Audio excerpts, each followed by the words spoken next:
ఈ కువైట్ లో ఒక వ్యక్తికి 3 పూట్ల మంచి ఫుడ్ దొరికి తింటున్నాడంటే అతను ఎంతో అదృష్టం చేసుకుని అయితే ఉండాలి. ఎందుకో చెప్తాను, ఈ వీడియో లాస్ట్ వరకు అయితే చూడండి.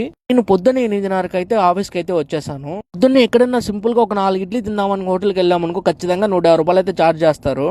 నేను అందుకే ఒక బిస్కెట్ ప్యాకెట్ తీసుకుని అడ్జస్ట్ చేసుకున్నాను. బిస్కెట్ ప్యాకెట్ కూడా ఏం తక్కువ కాదు, సింపుల్ గా 40 రూపాయలు అయితే తీసుకున్నారు. ఇక మధ్యాహ్నం వచ్చేసరికి మా ఆఫీస్ కి అయితే మా రూమ్మేట్ అయితే వచ్చాడు. రాగానే ఏమన్నా తిన్నావా అని అడిగాడు. నేనైతే ఇంకా ఏం తినలేదని చెప్పాను. అయితే కచోరీ చాట్ తిందామా అని అడిగాడు. సరే తిందామని చెప్పాను.